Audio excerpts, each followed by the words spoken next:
ended with performance. I think we never find enough consistency in actions to end the right to completely dominate the game. We have periods of that, but then we start to give sloppy balls away. We drop the standards in certain defensive habits as well. And yeah, when you are not your best, but you are winning 2-1, obviously you can give the ball away in the manner that we did it. It's part of football, and it cost us 2 points.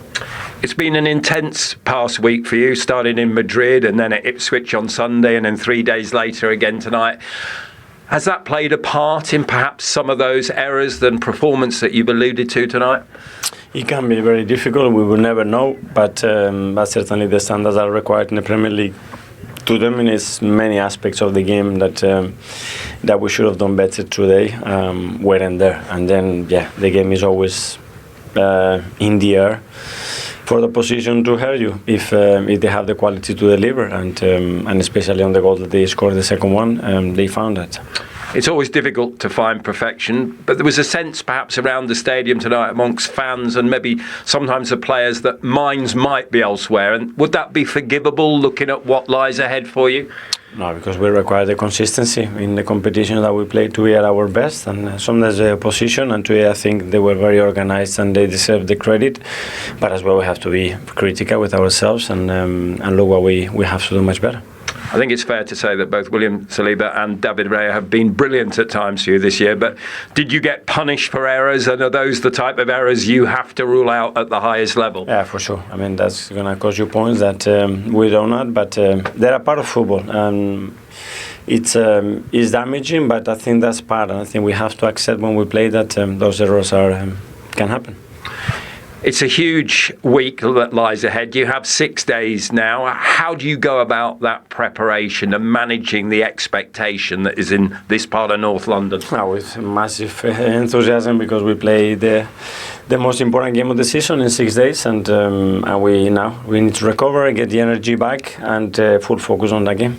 Just finally, has everyone come out all right? And the likes of Jorginho and even Kai Havertz have been mentioned as being potentially back involved. Have you any news or update on anything? No, I haven't spoken to the medical staff, so no news.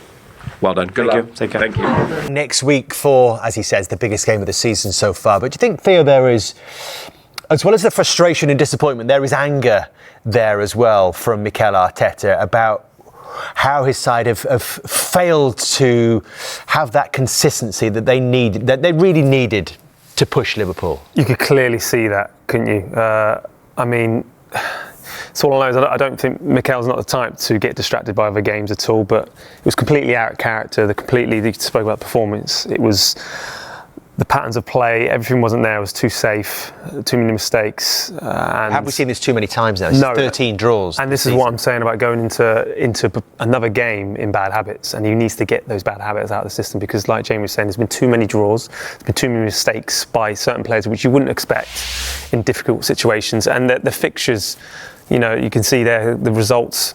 Look, it's been a bit indifferent, but that's what I'm talking about, the draws, and particularly the teams you're playing against as well, who you'd expect Arsenal to get points from. But this is going to have to change next year if they're going to want to win titles. You talk about, Jamie, you spoke about the point system, how many points to win the league.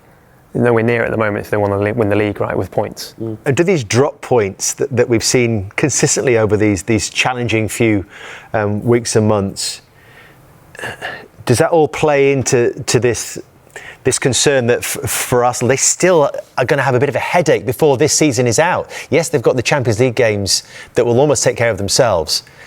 There's still work to be done. I think he'd be furious tonight, Mikel Arteta, because they'd be fine in terms of qualifying for the Champions League. The point being is, you want to put that to bed as early as you can. Now, when you look at the fixtures, I think they've got Bournemouth, which is not an easy game at home, but that's in between the two biggest games of the season. Now, if you win tonight, you can almost write the Bournemouth game off and you change the whole team. I don't think he's in a position to do that, because what comes next, Liverpool away. So if you put a really weakened team out against Bournemouth, which I think he would have wanted to do, to really go for this Champions League final, and you lose the game, and then you go to Anfield, and there's a good chance you're probably going to lose at Liverpool on the back of playing PSG. Liverpool are at home with a free week.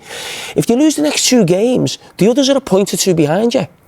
And then you go and, I mean, you've got Newcastle. And then Newcastle becomes a crunch game, doesn't it? Exactly. So that's why I think he'd be furious. And that's why I think he went with his team as strong as he did at Ipswich. It's like, put this to bed now, and then we can concentrate on the 2 Paris Saint-Germain games, and we'll be fine. And they'll qualify for the Champions League next year, of course they will. But you just don't want that sort of thing. You know, you're looking behind, you're looking over your shoulder. I mean, I've just looked at the stats then. You can't believe when you look at obviously the 6 points ahead of City. City have had an awful season by their standards. They've won the same amount of games in the Premier League. They've both won 18. You can't believe that. And that's when you just look at the numbers of the other teams there. Do you think that's a realistic concern, given the evidence that the case that Jamie just made, that one or two of those could actually catch Arsenal? There's a possibility they could go past Arsenal. Well, we're talking about Manchester City, who've been dominating the Premier League for many, many years and had a poor season, who could then end up ahead of Arsenal, which everyone expected whoever finished above City would win the league. And yeah, I think that's the disappointing things, because there's been certain situations in this season where, you know, there's been discipline issues, there's been, you know, referees' decisions, or whatever you want to see it, injuries as well plays its part. But it just shows there for me that certain players, obviously going back to Odegaard, starting to feel a bit comfortable and not being pushed a bit more. And there's a sense of that in some performances. What about the goalkeeper tonight? Would that be a concern? Well, the goalkeeper tonight, yeah, it was, again, a bit of indifferent, but I can't, you know, Raya's been absolutely fantastic for many times, because a period of times when he won't be on the ball at all, but he's always been very consistent. Tonight it was a few wobbles, but look, it's one of those, I think he's the type of character that would really put this to bed. I think as a goalkeeper you have to. If you make decisions like a poor error, you just need to forget about it, because otherwise you won't be able to play at the top level, and particularly for Arsenal Football Club. So for me, Raya, I'm not as bothered about. I'm just talking about other players in certain positions that will be too comfortable and need to be pushed. I think equaliser, but did we see in that little moment just how important he is as a player to Crystal Palace? I think you get the sense he's a good character around the dressing room as well. I mean, it shocked him getting the player of the match, it really did. But look, when you create a goal like that, and what he's done off the back of the performance, you know, with the national team, it's been an incredible turnaround, it really has. But yeah, he's got this stature about him. They play so differently. They just play to their comfort when he's up front. Very different to Eddie Nketiah, but the goal itself was absolutely incredible. And I love the fact he said he was watching the game, because sometimes as a substitution, don't get me wrong, I've been there at times when you could be a bit upset if you're not starting, but look, he understands the process, he understands it's not about tonight. Mm-hmm. And he's always monitoring the game. And I think it's really important to actually that created that goal, because he was focused on the bench, not on the pitch as well. That was an intriguing little insight, wasn't it, Jamie? Because we were all of us asking where was David Raya in that moment. He had a really strong idea because he'd been observing from the sidelines. Yeah, and I just want to highlight his position here, the goalkeeper. Now, we're going to see this more and more in terms of goalkeepers almost becoming, not just being good on the ball, but if you look at him, he's part of the back four there, because I think that Kivior there is almost gone to left back, Lewis Skelly moves on. So this is almost trying to sort of get your extra man, if you like, in the build-up. And I think that's fine. You know, there's no real pressure on the ball. He can handle the ball, David Raya. That for me is fine. But that is where he sees him. He sees him now. He knows he's not in the goal. So where I do have a problem with David Raya is eventually when there's players around the ball. So still now, he's in that centre-back position. But as soon as Odegaard almost takes up that position there as another centre-back, and then Kivior becomes your left-back, I think you've just got to get back in goal. Do you think it's because he's got so much confidence in Odegaard as a footballer? Yeah, of course it is. And maybe it's this thing, you know, we're winning 2-1. It had a little bit of a feel of it second half, maybe at Arsenal. Not so much he's thinking about other things, but it's just that little bit more lax than what it maybe would have been. But I think as soon as Saliba's got a player there to play with, the goalkeeper doesn't need to be there. He's certainly not thinking worst case scenario at this point, he's not. But that is where Mateta's seen him. And then it's just a mess from Saliba. And it's happened a couple of times now. He was brilliant in the Bernabeu, and again, lost his concentration, his focus. But then this is fantastic. And you see the goalkeeper trying to get back. And that is absolutely I'm fascinated by the finish, Theo, that he doesn't seem to look up, and he just, at the first possible opportunity, seems to get his shot away. Well, as a forward, like you say, you always know and recognise spaces, and you recognise where the keeper is. He alluded that to the interview, but I mean, it's one of those where he doesn't think about it. And I think the best football with a lot of footballers these days, they tend to not think about what they're doing. It just happens in moments. And what I find interesting as well is I'm not a big fan of having a number 10. I know Odegaard's a very important player for Arsenal. At that point in the game, I think he was out of the game completely, wanted to get involved, and I think that was one thing. But also going back to Ray as well, he was a few instances that may be playing on his mind going into obviously to midweek next week. But yeah, look, fantastic Arteta. This goal, I thought Eze's was very good, but this is very special tonight. The old cliche about being, for a big man, his touch isn't bad. And he's a really good player. Yeah. I do. How good, Jamie? I mean, I think that there will be other clubs. Listen, I don't like saying that because Crystal Palace, supporters understand we get upset by that, but that's a brilliant finish. And for a couple of seasons now, he's been not just a real handful, he's been a real goal getter for Crystal Palace. And you look at him, you're thinking, okay, can he go to that sort of next level of maybe not teams challenging for the league, but teams who are challenging for the Champions League positions? You think of sort of the teams in and around, and that's really competitive, those type of teams. You'd say Crystal Palace are a level below that, almost your typical mid-table team, really. But I think he's brilliant. I really like him. He's a really good player. Just a little point you mentioned there, Theo. I hadn't really noticed it so much with it being Odegaard being back in that position. I knew it was him, but we were speaking through the game, weren't we? And it's something I've sort of looked at a lot with Odegaard this last season. I feel like a lot of the time he's not in the positions he should be, which is between the lines. I think he's, for not so much this season, I think he's had an average season, but before that, I was looking at him thinking he was almost on the level of Kevin De Bruyne, it felt to me, where he'd get the ball between the lines, he was threading things, everything was going through him. Felt like I was watching one of the best players in the Premier League. And we've done this, feature this heavily, I think, on Monday Night Football 2 or 3 times this season. He's always coming out of the danger area. He's always coming into a central midfield position, an easy position for me, where he can make nice passes, look neat and tidy, but he's not actually hurting if you're anybody. The opposition team, is that where you would want him, is actually amongst his back four rather than hurting you at the top of the pitch? Of course, but I mean, he doesn't normally go that deep, and I don't want to be too critical because I've just seen that clip. There might be a reason why he was there that I'm not aware of, but in general, even when I'm watching them tonight, and we've watched them all season, I feel like he's always on the outside of the game looking in when he should be in there. Maybe getting less touches, but actually in a position where he can get on the half turn, he can play people through. I mean, you mentioned his goal return as well earlier on as well. 2 this season. Yeah, for playing this position, and as well, there's a lot of competition, amongst the Premier League with the best talent, the number 10s. You would want more goals from him. You would. I get that, and I understand the point of he's that player that connects everyone, but he's got a player from Ranieri behind him who will push him at some point. And you spoke earlier about saying that a player will only so long stay on the bench. Ethan has probably sped up his process of challenging. And this is the point for me at the start of the season when Odegaard was injured. Ethan didn't play as much at all, but I'm getting a sense now that he's pushing him. And I think Martin Odegaard at some point will realise this, and he can't just rely on being the team captain as well. But look, I just think it's one of those where it was a disappointing performance, and we spoke about performance going into a big game next week. Mikel Arteta will be pulling his hair out of that one tonight. I think the point you make there about, I was surprised Ranieri didn't play. Sterling played, he found it tough, he has done.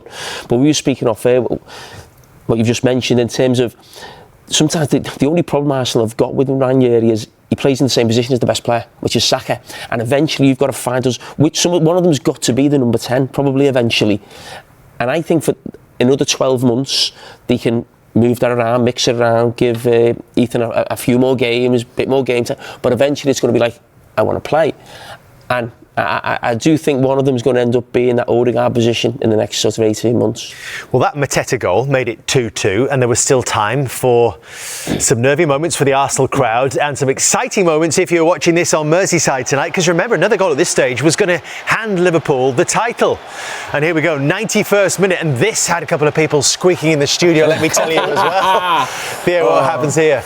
I mean, look, again, it's another factor that they've got to deal with. Mateta's completely the polar opposite to Eddie. I think it was going wide anyway, but it was more the problems he was causing and now putting the defenders in a different situation that they've not been used to, because it was a game that was comfortable for both teams. But look, very nervy I felt, and that if you go into next week particularly, it plays on players' minds, it really does, with certain moments in games. And look, for someone like Mateta, you get the likes of some of the PSG players that can cause a lot more damage than Mateta, no disrespect to him, but look, he's very different stature.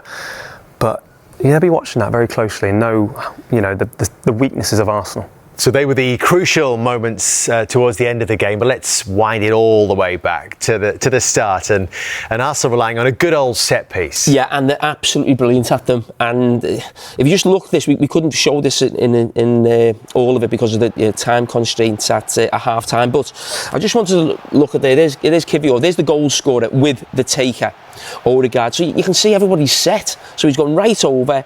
He knows what the plan is. He's basically telling them, you know, something that we've worked on. I know where exactly what I want to do. Look, so just keep an eye on them too. And then just watch the knock-on effect. So look at Kiwior running inside now. So if you just look here now, you've got sort of, I think it's Timber here. So as soon as Kiwior gives him a message about what he wants him to do, Timber completely changes his position. So initially he's saying, okay, I'm behind the ball. So Kiwior comes over. Lewis Skelly goes slightly deeper. He now comes and has a word with Timber. Right, we're all going the back post. And then everybody... sorry, just let me Let's get in the queue for the bus. Yeah, so even these people who are actually in those positions, as soon as Kiwior comes over, gives the message to Timber, then looks at Trossard as well, and now everybody goes to the back post because there's a plan in place. And then that's what we highlighted at half-time. That, you know, I think there's only Kiwior really who's looking to score. I think the rest of them have all got a job to block the opposition. Stop it there, Jamie, sorry. Just stop it there. If you flip that to the Crystal Palace perspective, because if you just wind it back a bit, there, you're defending your line as a diligent Crystal Palace defender, and then suddenly you've got no one to actually mark. How unusual is that? Now, this has been going on for a long time, different to this, in that people would already stand there. So I'd be standing here, defending a wide free kick. Theo would be there and he'd just stand there and you're almost fighting. So what I used to do later on in my career, and Van Nistelrooy was the master at it, and he used to do it in general play, actually, Van Nistelrooy a lot, but you'd have to be brave at the last minute, and then at the last minute you'd have to I'd almost try and get myself throw him round that side. But this is different, that they're coming at the last minute. They're not stood there, they're just bumping you. Now I actually think, what would you do? Because no one can stop this little bump if someone actually goes the other way and plays them offside. So okay, we're all in our line, they're running from this side. Just before the fellas are out to take it the whole line, you give a little shout, everyone moves 2 yards that way, and then you're trying to maybe catch these offside. Someone's got to try something, because you know this is what we're watching this season, set piece wise, is absolutely, listen, it's outstanding. You have to say that for Arsenal. But as we run it in now, again, everyone, the backsides are out. Here we go. The okie dokie, and it just creates that space. But if you think you've got 4 or 5 players in the box, and most of them aren't looking to get the ball, there's only 1 or 2 looking to get the ball, that delivery has got to be unbelievable, and it is from Odegaard. We've just criticised him before, but this delivery is fantastic. And still the header is out of this world as well. It's 12 yards out, it's on the penalty spot. And as a centre-back, how much confidence will that give Kiwior? You're getting a goal. Yeah, it will. You know, listen, you know what, I think Gabriel scored a goal like this at Anfield a year or 2 ago, something pretty similar in that type of position. But on this one especially, Thomas Partey is big part of Kiwior there. Kiwior gives the whack to Nketiah and stop. And then what you've got is that. That is just being created exactly for him to run into that space. The rest of them have been blocked. They've created that space for Kiwior, who looks a different player than what he did last season when he was playing left back, looked completely out of his depth. But now he looks, you know, a credible Arsenal centre back. It's not Gabriel, but it'll certainly give them confidence going into sort of the semi-finals. Is he a player that's risen to the challenge, Theo? You know, it shows the mentality and the strength in his character, because like you just said there, he's been pushed out fullback and he's not gifted with pace. He really isn't. This man's quite quick. You're quicker than himself as a fullback, but... You talking about me? Yeah, I am talking about yourself. Yeah. We're going to have a race here. But just to be on the sidelines and to not play at all, to wait for your moment, and then to play in such a big opportunity, a big game, knowing that you're not playing for a lot of time. We've obviously spoken about Raheem Sterling not up to game fitness, and you can clearly see that, and that's not the Sterling we know. But Kiwior as well there, it just shows the strength and the homework that Mikel Arteta is to bring in a player like this, understanding that you ain't going to be a starter, but when I need you, and as well, that confidence goals, you know, obviously always happens, but look, he's going to have a busy week ahead. Certainly is, but he looks in a good place right now, doesn't he? It was an equaliser from a set piece from Crystal Palace. And do you think this one, Theo, is sort of conjured because they know they have the quality of Eze on the edge of the box? Yeah, look, I said this. They were back in a situation like this to get a shot away. Yeah, what it was is obviously Raheem and Trossard were pinned back to create all that space for Eze. But for me, you cannot give any opportunity, any Premier League player, that much time on the edge of the box. And I know it's not often you see goals go in like this, but you know, my position as a winger, I would always be on that edge of the box, knowing that I'm not going to win headers, I'm not going to challenge someone. Put me in a position where I can be in a strength going that way as well. If you lose the ball, I will counter. And to have players nowhere near Eze, and again, it's one of those, you mishit it, but it ended up being obviously perfection as well. But look, never give any Premier League player time and space on the edge of the box. Like I say, even goals like that we want to see more of. But look, fantastic finish from Eze tonight it was. Yes, again, though, yes, they are strong offensively at set pieces, but they're also conceding goals from set pieces as well. I think we've got a graphic to show you. Not at this stage. We'll move on. The graphic isn't there. Yeah, but I think we know the numbers. We'll get to the graphic, but I think Arsenal now conceded 6 goals from corners. That, would you believe, is the most in the top half of the Premier League. And I just don't know if... Oh yeah, here we go. We get there. That's goals conceded from corners. And that is the percentage this season. So obviously you look at Wolves and Southampton have possibly conceded more than Arsenal, but they don't concede as many.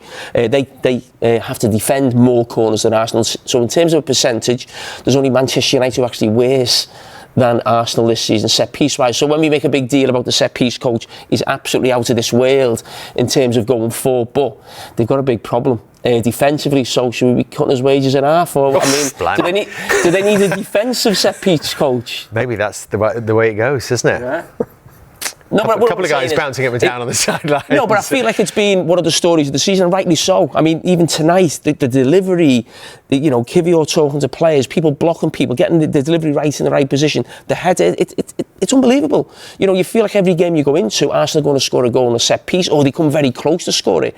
And of course, he's had a huge impact, but it is funny, isn't it, that on the flip side of that, they're having huge problems themselves. Theo, Trossard gave Arsenal the lead before half-time. How important is it his ability that he can play off either foot, he can shoot with either foot when he's playing in this more central position? Do you know what? It's a player as well who's gifted anywhere in that front line. He's always comfortable with his back against the play.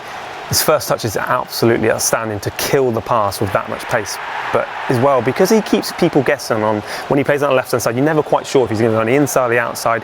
He gets his luck, obviously from the deflection, but he's a player that's been so important and probably an underrated player in some sense. When I say underrated, I think he's had moments where he may not be in the game, but he will get that goal. And I think that's when you have players like that in the dressing room or in that team, that in a slip of a moment they can just create something out of nothing. He's certainly got that at Arsenal, because there's not many of them that can create finishes like that easily as well with both foot. And so for me, yeah, he's important. It's going to be interesting to see where he plays as well. I'm still trying to figure that out myself, if he's going to drop Marino, obviously. Were you convinced, if that was the audition, were you convinced by it?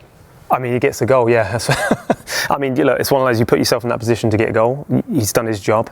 I think there was elements in the second half, it did start to die off, and it was one of those where as soon as Crystal Palace got that goal, everyone woke up a bit. And but yeah, I think he's put a little bit of pressure on that side of it. But look, he lives with that. I think the fact that at home in the first leg makes it easier to go with sort of Trossard at the top end of the pitch, Marino a little bit further back. I think it's been a lot tougher if it was away from home in the first leg. Because obviously, Partey be back for the second leg. I think that would have been a much more interesting conundrum. But again, it's another situation where Arsenal without a player, an important player in Partey. Think of Gabriel, obviously Havertz, Jesus as well. And I think if Arsenal had the full repertoire of players, I think they have a really strong chance of going on and winning the Champions League. It's just going to be a lot tougher missing players. He has one or two decisions to make, doesn't he, selection-wise, Mikel Arteta, and maybe we'll get some clues when we hear from him. Only one place to start with that goal of yours tonight. First and foremost, just how aware were you where David Raya was when you took hold of the ball? Yeah, first of all, when I started on the bench, I just watched the first half. It was very high, and when I came in the pitch, I knew if we win the ball high, I know it will be in his goal, and I try, and I score. Alan Smith, our co-commentator, described it as one of the very